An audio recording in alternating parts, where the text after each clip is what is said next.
Hi, I'm Dave Young from CryptoVest.com and this is Crypto News Weekly. SEC goes on the warpath, Blockvest shut down. Telegram, get ready for initial network launch. Coinbase, hedge against British Brexit backlash. Spank chain hacker gets $9,000 gift and company gets $450,000 Ethereum grant.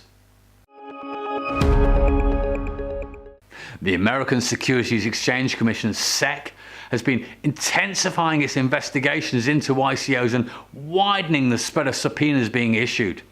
Many ICOs now face an uncertain future, and one, Iconomi, has already taken proactive lead in changing themselves into a security token and offering to buy back any tokens from current investors at a premium if necessary. Add to this the backdrop of CFTC this week saying that core developers on networks wouldn't be responsible for how the networks were used, but distributed app developers, dApp developers, if it could be foreseen how the dApp might be used to contravene securities laws, would be in the legal hot seat. Recently, SEC issued papers against Blockvest ICO and its founder, Reginald Buddy Ringgold. Now there's a name you can trust.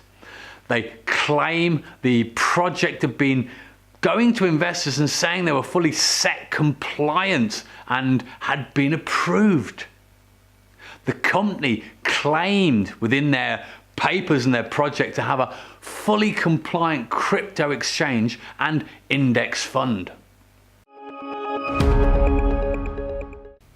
Do you remember the Telegram ICO from last year? The massive hype, they were going to go public, then they changed to private and they raised $1.7 billion from 175 accredited and institutional investors.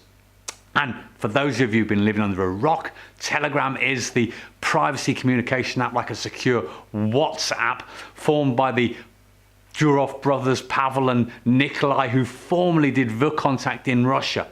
Now, they've been building their network since last year with a massive amount of money from the ground up. They've got the first iteration of the network ready for testing this autumn. They've been telling investors is a full ecosystem based on the Gram token.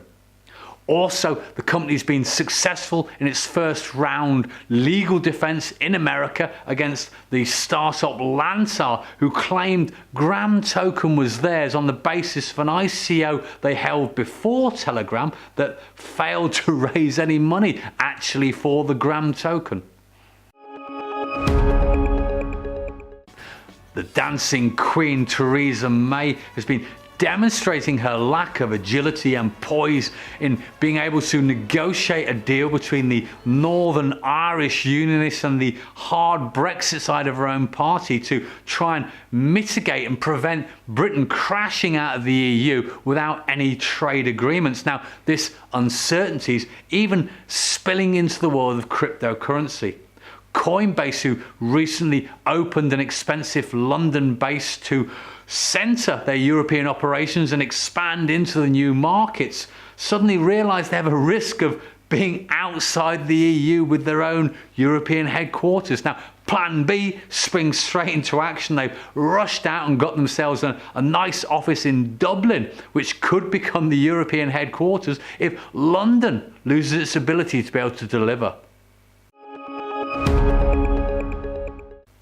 In a weird turn of events from last week's Spank chain hacking story, the CEO, Amin Soleimani, says he's managed to track down the hacker, speak to him on the telephone, get them all to agree to give the money back, gave him a $5,000 bounty reward for being such a nice guy, and also $4,000 to buy back the frozen booty, and everybody's happy.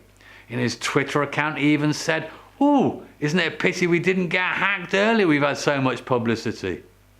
And then Ethereum released another wave of grants to developers this week, $3.5 million for core development work. And Spank Chain received $420,000 in grant aid for their part in the consortium that's building an open source, non-custodial payment solution.